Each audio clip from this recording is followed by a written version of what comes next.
Olá, estou eu aqui novamente, professor Pablo de Geografia do Brasil, para conversar com você sobre solos. A gente já teve a primeira aula, né, a aula anterior, então eu vou, inclusive, acertar aqui na lousa, né, a numeração. Ó. A gente agora vai falar da aula 12, certo? Página 302, tanto alfa verde quanto alfa rosa. Legal? Então, a nossa segunda aula sobre solos é uma aula um pouco mais aprofundada, né? E o título da aula, de certa forma, já resume sobre o que a gente vai falar. A gente vai conversar um pouco sobre a classificação dos solos. No caso, eu vou apresentar para você alguns diferentes tipos de solos que existem no Brasil e no mundo. Vou falar um pouquinho sobre degradação dos solos. Basicamente, eu vou conversar sobre processos erosivos. E depois eu vou falar sobre algumas práticas conservacionistas, o que a gente pode fazer para evitar a degradação dos solos. Legal? Então, começando, seria bem legal você acompanhar comigo, né, a partir da página 302, dá uma olhadinha nesse mapa que aparece sobre a classificação dos solos. Repara como o Brasil é um país que tem vários tipos de solo.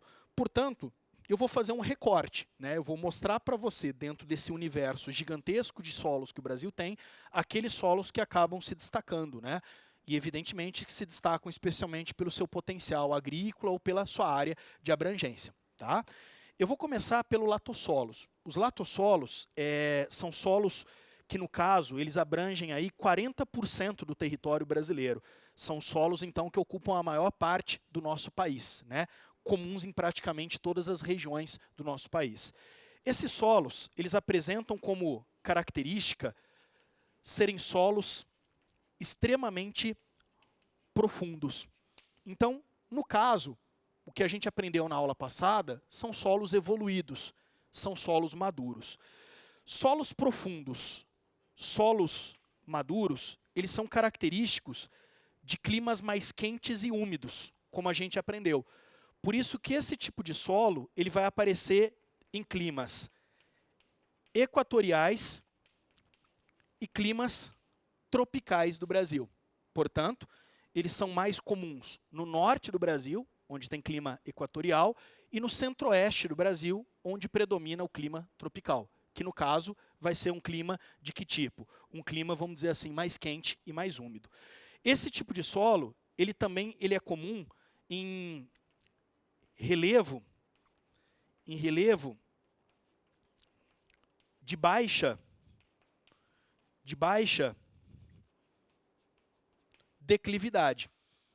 Acho que você lembra da aula passada, em relevos mais planos, é normal, então, haver maior intemperismo da rocha. É maior, então, né, a profundidade do solo por conta disso. Então, sintetizando, os latossolos abrangem a maior parte do território brasileiro, são comuns nos climas equatorial e tropical, que abrangem a maior parte do território brasileiro, especialmente em áreas de relevo de menor declividade, que favorece o intemperismo da rocha. Tá? Esses solos aqui, eles apresentam características muito importantes que você precisa conhecer. Tá? Eu vou colocar elas aqui. Primeiro, são solos lixiviados. São solos lixiviados. O que significa isso? Então, vamos lá. A gente aprendeu que num solo, a camada mais superficial dele é a camada O orgânica. E a camada que vem logo abaixo é a camada A de acúmulo orgânico, por causa da percolação, por causa da infiltração da matéria orgânica até esse horizonte que vem na sequência. Então, esses dois horizontes aqui são os horizontes onde se concentram muitos nutrientes do solo. Por exemplo, magnésio, potássio, cálcio. Como esses solos eles estão associados a climas muito quentes e especialmente chuvosos, o tropical é muito chuvoso, pelo menos durante o verão, olha o que acontece. A água, ela acaba fazendo o quê? Ela acaba dissolvendo esses nutrientes, acaba transportando esses nutrientes, acaba levando embora esses nutrientes. Por isso que um solo lixiviado é um solo pobre em nutrientes. Lixiviação, você já deve ter aprendido, né, alguma vez na vida, está associado à ideia de lavagem dos nutrientes do solo, como eu representei. Então, isso é característico de ambientes mais úmidos. E qual é a consequência de um solo ser lixiviado? Ele vai apresentar uma pobreza de nutrientes. Tudo bem? Associado a esse processo de lixiviação, a gente tem outra característica muito importante. Quando os nutrientes são dissolvidos, aumenta a concentração, pensando na parte química do solo, aumenta a concentração de íons de alumínio e de hidrogênio. Tudo bem? Você aprende em química que esse alumínio ele pode reagir com a água numa reação de hidrólise, liberando H+. Portanto, isso acidifica o solo, prejudicando a sua fertilidade. Então, além de solos lixiviados, são solos ácidos também. Eu vou repetir. Nesse processo de dissolução dos minerais, comum no processo de lixiviação, é comum aumentar a concentração de íons de alumínio e hidrogênio. O alumínio reage com a água, liberando H+, consequentemente acidificando o solo. Tudo bem? A acidificação do solo prejudica a sua fertilidade. Uma técnica desenvolvida no Brasil para corrigir essa acidificação do solo é a calagem, né? Você já deve ter ouvido falar, que é a utilização de cal. Tudo bem? Ela foi desenvolvida especialmente para a produção agrícola no Cerrado, que é uma região de clima tropical e que, portanto, existem esses solos latossólicos. Tá? E uma outra característica que esses solos apresentam também, que é um problema natural, é que eles são solos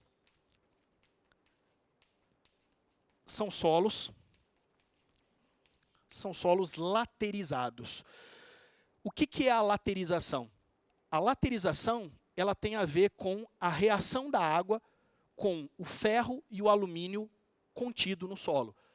A água, ao reagir com o ferro e o alumínio, produz hidróxidos de ferro e hidróxidos de alumínio. O aumento da concentração desses hidróxidos de ferro e de alumínio forma uma camada ferruginosa sobre o solo, que no caso prejudica a sua fertilidade natural. Então, como vocês podem perceber, os solos que predominam no Brasil são solos relativamente problemáticos, porque eles apresentam como características naturais a lixiviação, que é a pobreza de nutrientes, a acidificação e a laterização, que é essa camada ferruginosa que prejudica a fertilidade do solo. Legal? Portanto, pensando de uma forma mais geral, esses solos são os solos mais importantes da gente conhecer do Brasil pela sua abrangência. Segundo solo que eu quero conversar um pouquinho com você, são os nitossolos. Os nitossolos são conhecidos como terra roxa. Tá? Você deve ter reparado, algumas aulas atrás, aí, eu acho que foi na aula de eras geológicas, tinha um exercício da tarefa da Unicamp que falava sobre os derrames basálticos que aconteceram no Mesozoico e tal. E aí tinham duas alternativas muito parecidas. Uma alternativa que, no caso, falava que esses derrames deram origem à terra roxa, que é a classificação atual desse tipo de solo, e a alternativa certa falava que esses derrames tinham dado origem ao nitossolo. Portanto, perceba, é uma pergunta maldosa, mas é uma pergunta que mexe com essas duas informações que estão aqui na lousa. Preferencialmente, utilize a expressão nitossolo, apesar da expressão terra roxa ser mais conhecida. Legal? Nitossolo é o termo adequado, é o termo correto, é o termo atual para definir aquilo que nós conhecemos como terra roxa. Tá? Esse solo, a gente, portanto, aprendeu que é um solo de origem basáltica. E essa origem basáltica, como eu acabei de falar, está associada a derrames que aconteceram no Mesozoico. Caso você não lembre, quando Brasil e África se separaram na era Mesozoica, o território brasileiro acabou sofrendo algumas rachaduras. E essas rachaduras elas foram preenchidas do magma do interior da Terra, que derramaram na superfície formando basalto. Posteriormente, o basalto evoluiu, a partir daqueles processos que a gente aprendeu na aula anterior, de pedogênese, e acabou dando origem a esse solo tão conhecido como terra roxa. Esse solo, ele é tão conhecido assim, porque, no caso, ele vai abranger uma área também significativa do nosso território, né? Sudeste, centro-oeste e sul, predominantemente falando, tá? Mas o que chama muito atenção nesse solo, sem dúvidas, é o fato dele apresentar elevada fertilidade. No caso, é considerado o solo mais fértil do Brasil, é um dos solos mais férteis do mundo, e ele tem uma importância histórica muito grande, né? Ele está relacionado com o auge da cafeicultura no oeste paulista, ele está relacionado hoje com a lavoura de cana-de-açúcar também no oeste paulista, lembrando que o oeste paulista é o maior polo sucroalcooleiro do planeta, então ele tem uma correlação muito forte, né, com grandes produtos que o Brasil se destaca no cenário internacional, né, do seu espaço agrícola. Legal? Por isso que esse é um solo muito importante. Tranquilo? Na sequência, a gente vai trabalhar os vertissolos. Os vertissolos, que no caso são conhecidos como solo de massapê. Então veja como é uma situação muito parecida com a situação anterior. Nitossolo é o termo técnico, terra roxa é a expressão mais conhecida. Então você vai ler um texto de história que fala sobre o auge da cafeicultura no oeste de São Paulo. Claro que vai aparecer terra roxa, porque é um texto de história, que não está com essa preocupação tão técnica, né? Agora, numa prova de geografia, cai bem você usar a expressão mais técnica. É a mesma coisa os vertissolos. Os vertissolos são conhecidos como solo de massapê. Eu acredito que você lembra, esse solo também tem uma importância histórica. Esse solo ele está associado à zona da mata e ao recôncavo baiano nordestino, que foi um lugar muito importante para o tal ciclo da cana-de-açúcar no passado. Legal? Então, num livro de história, vai aparecer solo de massapê tranquilamente. Você, numa prova de geografia, usa a expressão vertissolo, que é uma expressão mais correta. E aí, de repente, se você estiver inseguro, coloca entre parênteses massapê, coloca entre parênteses terra roxa. Legal? Esse solo é um solo de composição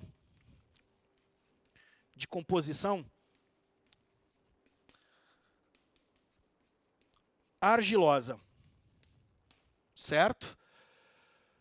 No caso, ele é um solo que apresenta elevada fertilidade também, então é um solo de boa fertilidade, mas a gente vai destacar que, apesar da elevada fertilidade, é um solo de difícil manejo. Em que sentido? No sentido de que ele é um solo muito argiloso, no sentido de que ele é um solo, vamos dizer assim, muito pegajoso, tá certo? É um solo difícil de ser manejado por máquinas agrícolas. Ele é fértil, mas no caso, técnicas muito apuradas são necessárias para você conseguir aproveitar essa fertilidade. Legal? Bom, e aí, para a gente finalizar essa caracterização dos solos brasileiros, eu vou colocar aqui os neossolos. Quando a gente fala dos neossolos, é possível a gente identificar duas categorias de neossolos, tá? A primeira delas são os neossolos aluviais. Quando você usa a expressão aluvial, ela tem uma relação direta com sedimentos dos rios, tá? Então, no caso, um neossolo aluvial, ele está associado às áreas de várzeas. Acho que você lembra, né? As áreas de várzeas são aquelas áreas sujeitas à inundação, né? Então, quando inunda, imagina que os sedimentos que são transportados pelo rio, eles se depositam nessa várzea. E, consequentemente, quando o rio volta para o seu leito normal, essa várzea ela acaba ficando com esses sedimentos depositados. Tá? Então, vamos colocar aqui que é um solo que está diretamente associado à deposição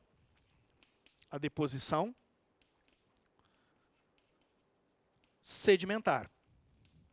Ao longo, né, dos vales fluviais dos grandes rios brasileiros, Pantanal, Amazônia, Bacia do Paraná, é muito comum a gente encontrar esse tipo de solo. Tá? E, por último, nessa nossa primeira análise, os litossolos, ou também conhecidos como solos litólicos. Lito significa rocha, legal? Então, o que é um litossolo? É um solo extremamente rochoso.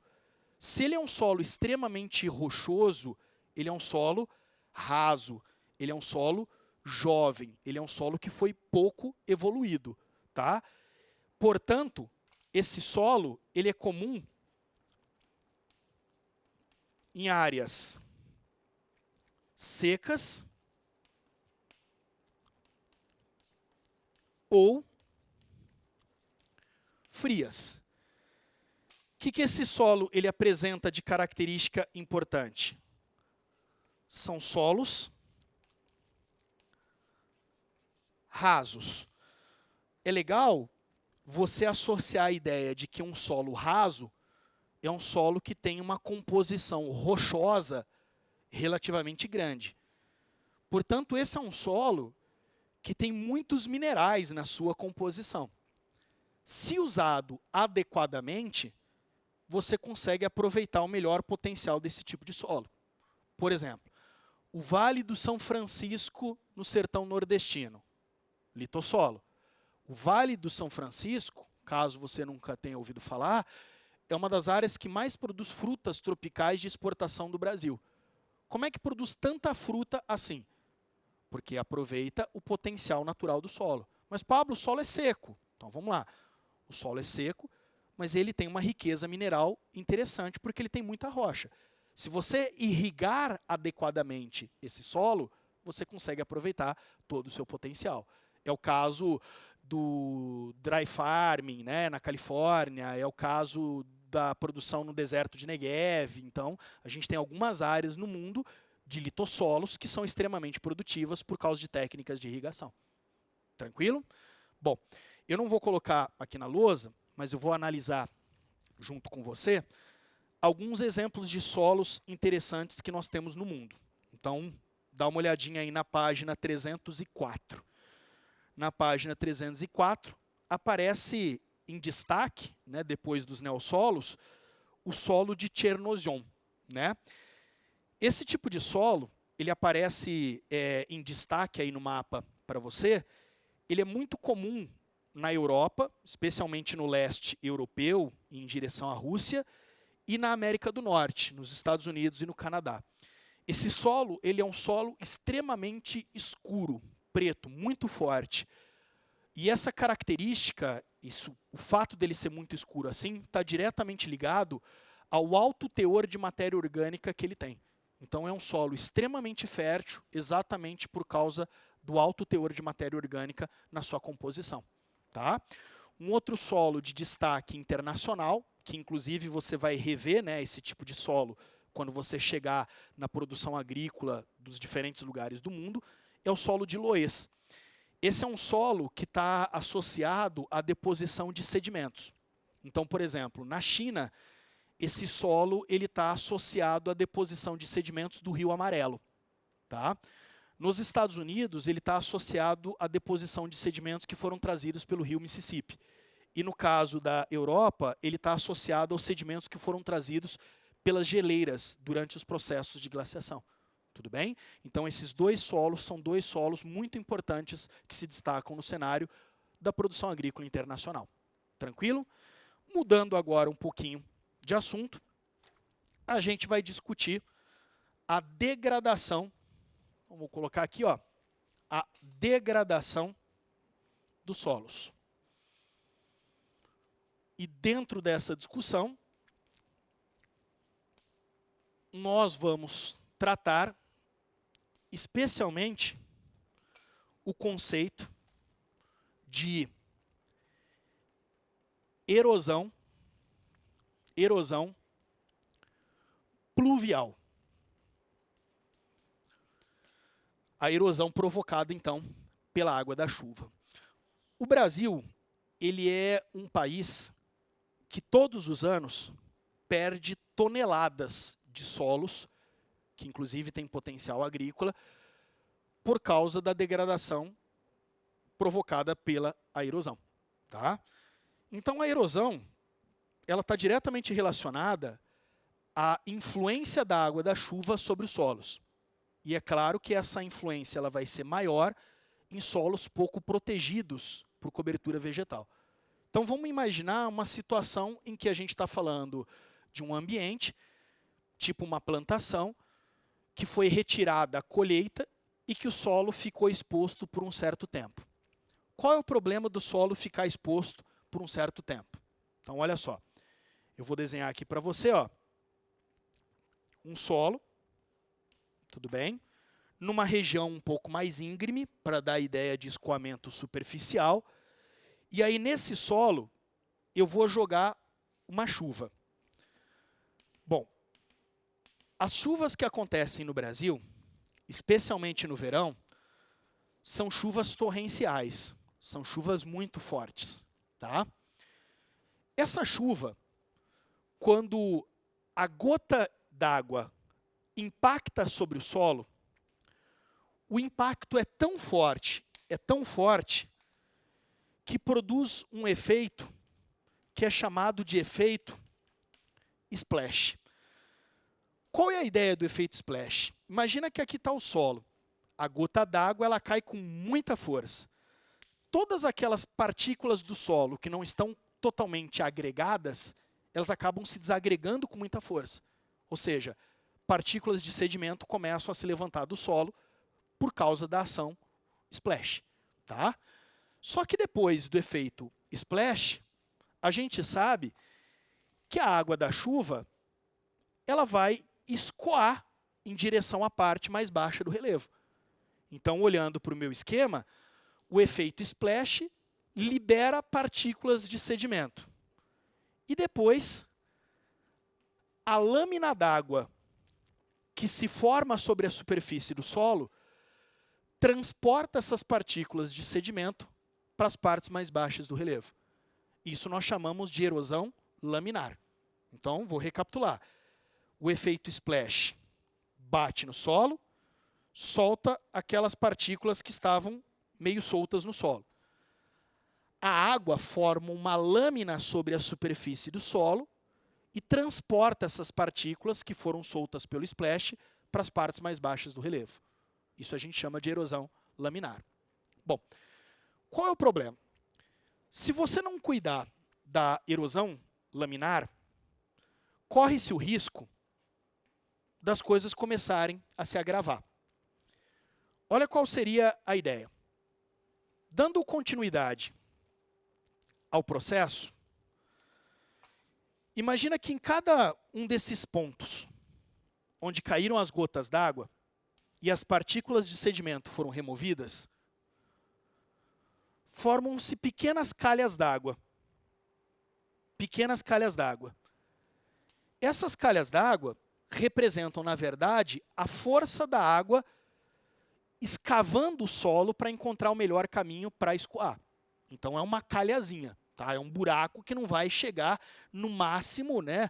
Vamos dizer, até aqui. Essas calhazinhas já representam uma forma um pouco mais agressiva de erosão, conhecida como sulcos. Então, veja lá. Se uma erosão laminar não for contida, ela pode evoluir, por exemplo, para a formação de sulcos. Pequenas calhas d'água, por onde a água vai escoar para as áreas mais baixas do relevo. Suponha que o dono dessa plantação que eu estava falando, ele também não dá muita moral para esses sulcos. Ele fala, não, isso daí não vai dar nada. O que acontece com a água se ela continuar escoando por essas calhas? Olha só o meu desenho.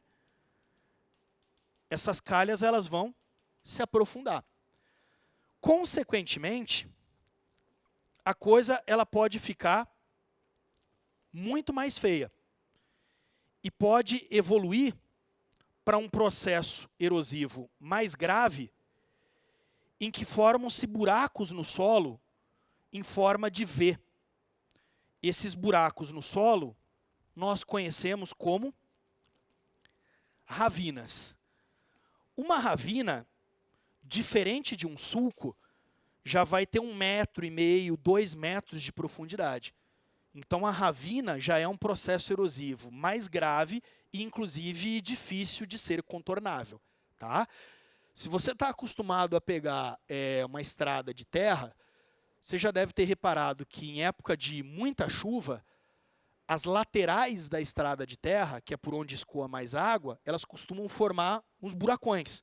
Esses buracões nós chamamos então de ravina, que é um processo erosivo um pouco mais agressivo. Tá? E aí suponha que esse agricultor ele não deu moral para esse processo de ravinamento. O que pode acontecer? Dá uma olhada. Essas ravinas, elas podem se aprofundar e elas podem se encontrar, desabando. Quando elas desabam, elas acabam formando um buracão na forma de U. Esse buracão na forma de U é conhecido como vossoroca. Tudo bem? Ou também conhecido como bossoroca. Uma vossoroca ou uma bossoroca, ela é tão profunda que ela inclusive pode chegar até o lençol freático. Tá? Eu aí no caso, né, peço então para você dar uma olhada nessas ilustrações que eu fiz na lousa, que você dê uma olhadinha nas ilustrações que estão no seu material, a partir da página 305. E olha lá, você vai encontrar o efeito splash, a erosão laminar, certo? E a formação de sulcos, ravinas e vossorocas.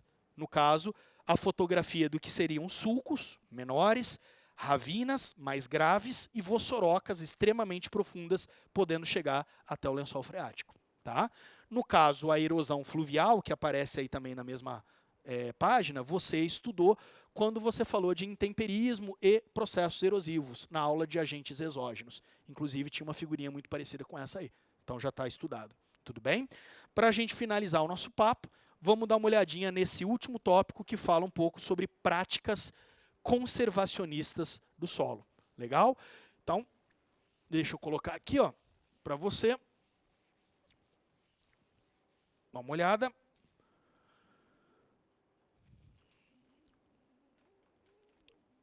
Práticas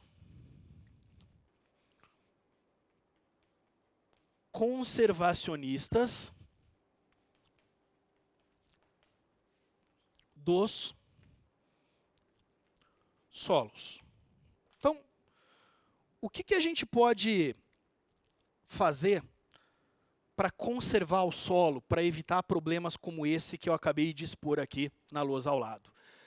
As práticas conservacionistas podem ser agrupadas em práticas edáficas, que estão preocupadas com a fertilidade do solo, e mecânicas, que no caso estão preocupadas com as características físicas do solo. Tudo bem? Quando a gente pensa em práticas edáficas, o que deve ser evitado, né, para, de certa forma, você proteger os nutrientes do solo? Você deve evitar queimadas. Então, o controle de queimadas é um ponto muito importante, no sentido de que ele vai ajudar a proteger aquela atividade biológica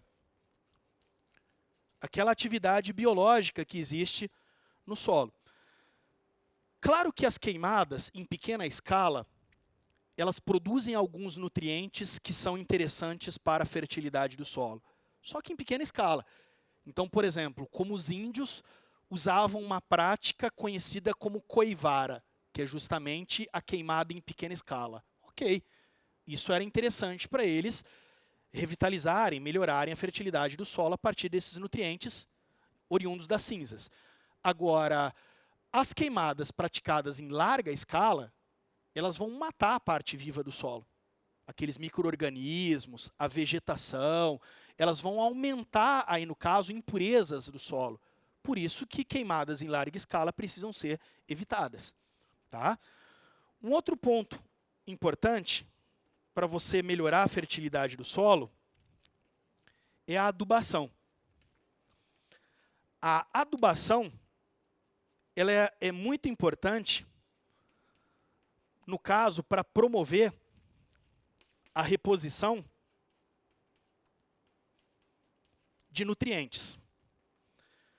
Então, como é que você pode adubar, né? Como é que você pode repor os nutrientes do solo? Usando fertilizantes. Só que muitos desses fertilizantes, eles usam alguns produtos químicos, né? Fosfatos, nitratos, que podem ser prejudiciais se utilizados em grande quantidade.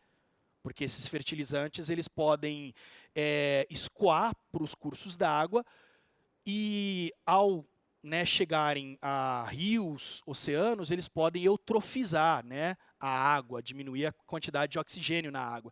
Então, assim, fertilizantes a gente tem que sempre utilizar com moderação. Só que essa adubação ela também pode ser feita a partir de adubos orgânicos, né, com restos de fezes, de animais, de restos vegetais. Aí, no caso, eles são bem mais interessantes, no sentido de que eles não têm esses efeitos negativos dos fertilizantes químicos. Tudo bem? Um outro ponto interessante que a gente pode colocar aí, ó, vocês estão acompanhando na apostila, é a rotação de culturas. E por que ela seria interessante? Porque ela evita o esgotamento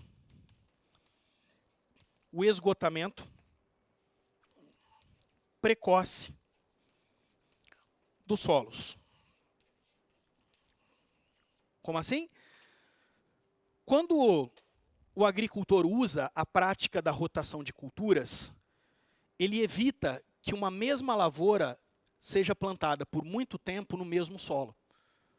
Quando uma mesma lavoura é plantada por muito tempo no mesmo solo, isso retira de forma absurda os mesmos nutrientes do solo, podendo empobrecer e esgotar ele prematuramente. A ideia de rotação de culturas é que diferentes nutrientes sejam retirados do solo em diferentes momentos. Tá?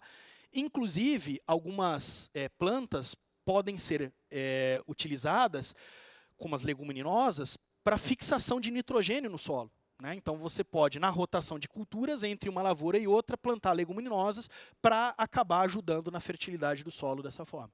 Tá? Então, toda vez que você ouvir a expressão práticas conservacionistas edáficas, o que significa isso? Que estão preocupadas com as características, então, da fertilidade do solo. Mas existem também as práticas conservacionistas mecânicas. No caso, duas práticas principais. As curvas de nível e o terraceamento. Ambas têm o mesmo princípio, mas, no caso, apresentam diferentes escalas. Tá? Qual é o princípio delas? Redução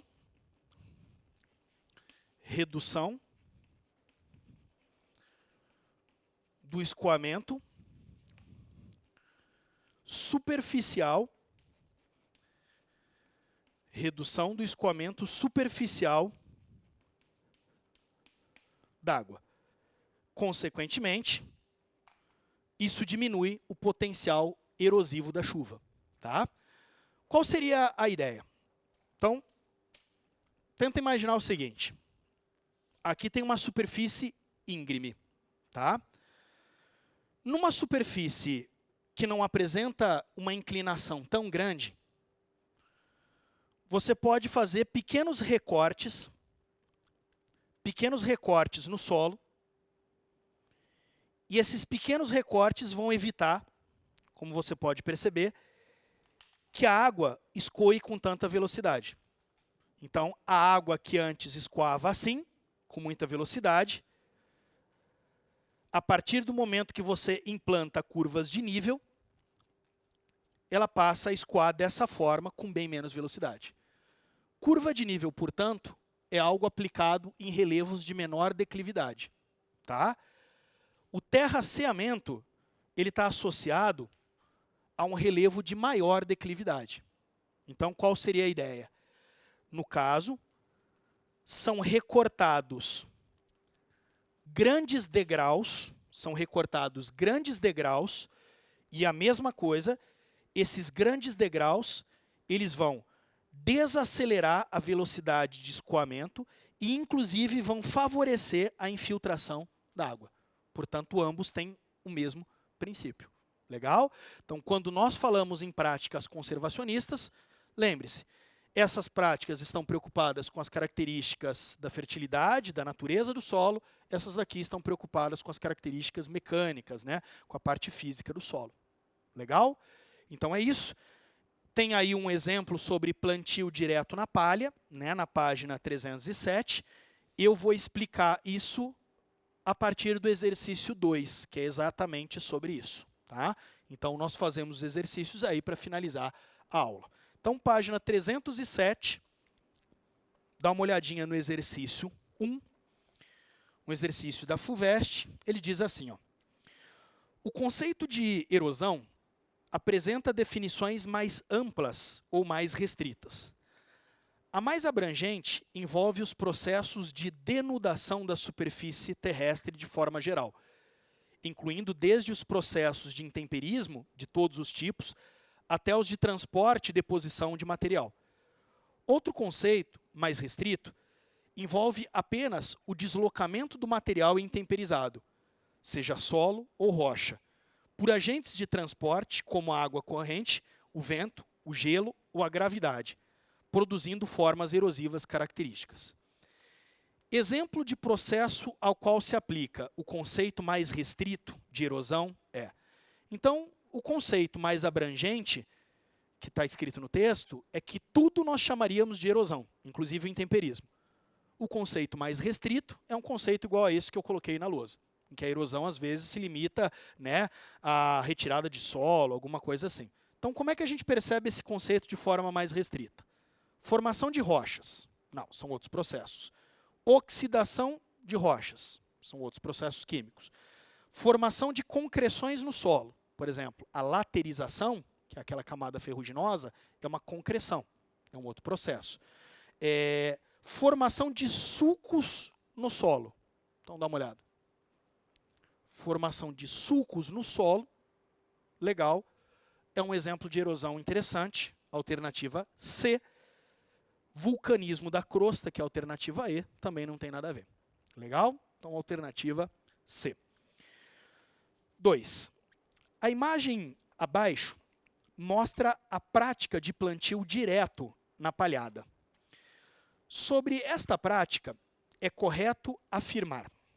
Então, vamos lá. Olha qual seria a ideia. Imagina que o meu tablado aqui é uma plantação de cana-de-açúcar. Legal? E eu vou colher essa cana-de-açúcar com maquinários. Olha como isso era feito antigamente. Eu passava a colheitadeira, ia retirando a cana, ia retirando a cana, ia retirando a cana, e atrás o solo ficava exposto. Acho que você entende, né, qual é o prejuízo disso. Se o solo vai ficar exposto por muito tempo até a nova plantação crescer, imagina que isso estimula processos erosivos. Então, os agricultores brasileiros começaram a utilizar essa técnica, né, que é conhecida como técnica do plantio direto na palha, né, ou palhada. Que seria o seguinte: conforme a colheitadeira ela passa e vai retirando, né, a lavoura, ao invés de deixar o solo exposto atrás, uma parte da palha daquilo que está sendo retirado vai ser jogado pela colheitadeira para trás. Então imagina que eu vou passando a colheitadeira e atrás, ao invés do solo ficar exposto, o solo vai ficar com uma camada de palha. Pô, por que isso é benéfico? Vamos olhar para essa lousa? Primeiro, do ponto de vista mecânico, controla a erosão. Porque eu estou deixando o solo agora com uma camada de palha. A água não vai ter efeito splash, laminar e tal. Então é muito interessante do ponto de vista mecânico. E do ponto de vista edáfico, a palha é matéria orgânica. Ela vai se decompor. Ou seja, ela vai facilitar o plantio. Percebe que às vezes o produtor ele nem vai precisar manejar muito o solo por causa dessa decomposição da palha. Ele vai plantar direto na palha. Entende de onde vem a expressão? Então essa é uma técnica muito interessante que hoje é utilizada em várias regiões brasileiras. Tá? Com base nisso, vamos tentar achar a resposta. Sobre essa prática, é correto afirmar: é uma prática conservacionista, legal, em que há a incorporação dos restos vegetais de uma cultura no próximo plantio. Então você incorpora restos vegetais da lavoura no plantio, no próximo plantio, procurando melhorar as características químicas e físicas do solo. Perfeito. Quais seriam as características químicas que vão ser melhoradas no solo? A fertilidade do solo, a reposição de nutrientes e as características físicas. Vai evitar processos erosivos. Tudo bem? Então, um belo exercício que lembra, né, de uma prática conservacionista muito interessante. Fechado, então? Valeu. Faça a tarefa direitinho, insisto, pedologia é um assunto que tem uma grande relevância e acho que você percebeu que não é um assunto assim tão simples. Então, foca na tarefa direitinho, boa quarentena, estude bastante. Um abração.